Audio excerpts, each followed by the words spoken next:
What's up, guys? If you were given $1 million, but the condition was you had to buy one stock and hold it for the next 10 years without selling, what stock would it be and why? For me, it's Tesla, but Cathie Wood was asked this exact question. Let's see her answer. You were given, if you won $1 million lottery, and part of the stipulation on the winning was you have 5 hours, you have to pick one stock, and you have to keep that one stock for 10 years. Otherwise, we're not going to give you the $1 million. What stock would you invest in? Well, especially because of how much it's been pummeled recently. And we're known for this. I don't think it'll surprise if any of your listeners have heard of ARC. They've heard of Tesla, and I think Tesla. So to give you a sense of that, I think Tesla hit $180 today.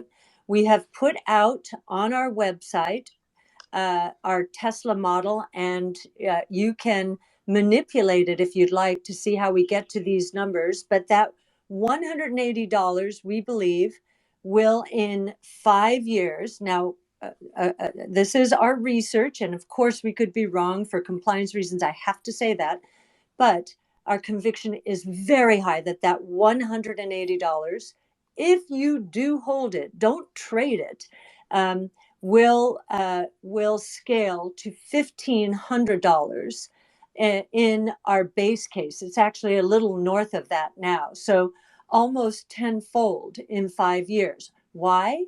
Because electric vehicles have entered the sweet spot of their S-curve, and Tesla is leading the charge, so to speak.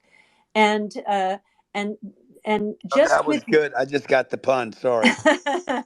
So just to get to that $500 price target, I mean, to get to the electric vehicle part of the story, that's 500 of the 1,500.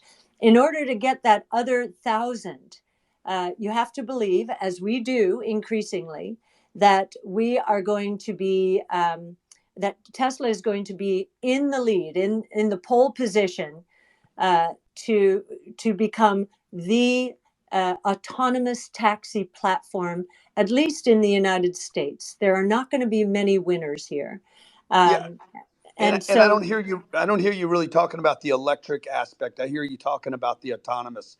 Are you saying that the Chevys and the Mercedes and the Audis that are coming on with electric, that Tesla's advantage is going to be the automation, or am I getting that wrong?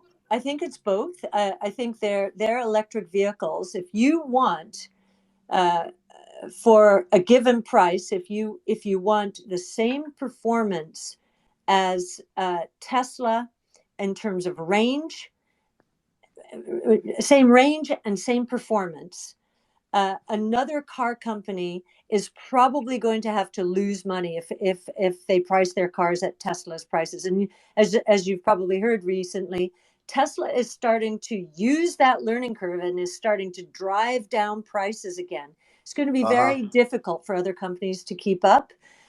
So we do think they've got a very strong position on the electric vehicle side. But the autonomous platform, it will be more of a software as a service like model compared to an automotive model for the electric vehicle. So automotive gross margins are in the 25 to 30% range. The autonomous gross margins are could be as high as 80%. So it's a much, much more decision. She said that $1,500 a share by 2027. So basically 660 shares would make you a millionaire by 2027. And one interesting point that she made was about if these other companies want to be able to compete with Tesla in terms of range and performance and at the same price of a Tesla, they're not going to be able to make money. And I think this infographic displays that perfectly. If you look, Tesla makes about $9,000 net profit per vehicle. And then GM's next at $2,000, BYD at $1,500, Toyota at about $1,000, Volkswagen $970, Hyundai $900, Ford loses $760, Xpeng is a Chinese electric car maker. They lose $11,000 net profit per vehicle, and then NIO at negative $19,000. So like she said, they can't make a profitable EV, especially as Tesla's been lowering their prices and they want to compete. Are you really going to spend more for these other cars that have less range, worse performance, worse safety? And we're not even talking about autonomy yet. Autonomy just puts it over the edge completely. Even if, let's say, they were competing in range and performance and stuff like that, that's when Tesla starts to pull away even more with autonomy. So I really think the competition is completely lost here. To me, it feels very similar to iPhones. You know, there was BlackBerry, Motorola, maybe Razors back in the day, and some people didn't see what was coming. $500 fully subsidized with a plan? I said, that is the most expensive phone in the world, and it doesn't appeal to business customers because it doesn't have a keyboard, which makes it not a very good email machine. What was coming, but it just made a major transition, and you might say like, oh, I don't think everyone's gonna have, you know, Teslas, or Tesla's gonna run the robo-taxis. It's like pretty much everywhere you look, anywhere you go around the world, a lot of people have iPhones.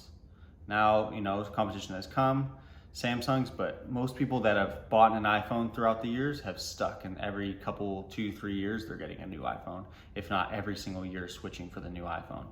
So I don't think there's gonna be amazing competition in there.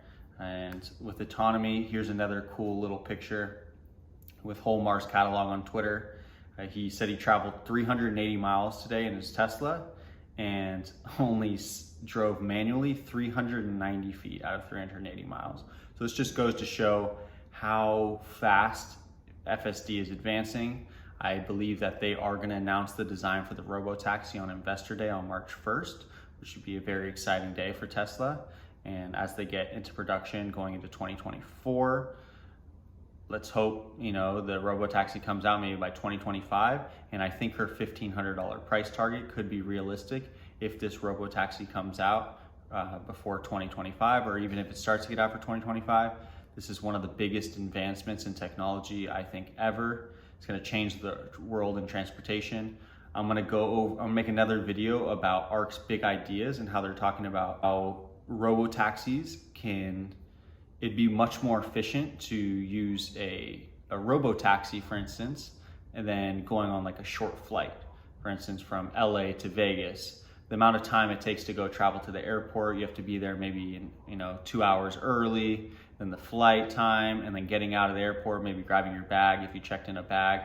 That takes a good amount of time, where if there was just a robo-taxi that picked you up at your house, you put your bags in the trunk, and it took you there, if it was about 25 cents per mile, a lot of these short haul flights, especially in Europe, I'm sure there's some in Asia, in the East Coast, a lot of cities that are pretty close to each other, if it was reasonable and priced at about 25 cents per mile, I think it could cut into airline businesses and cut out. It'd be a lot more reasonable and environmentally conscious and just economically smarter to take a robo-taxi if it was priced efficiently. I just want to say I thought this was a great Twitter space listening to Cathie Wood. She has great insight. She thinks very ahead. Some people complain that she looks it's funny, like people say, oh, she's looking, she always talks about 2030 or 2027, because a lot of people investing have a very short-term mindset. They trade options or they're day traders, but I have a very similar mindset where I'm looking at what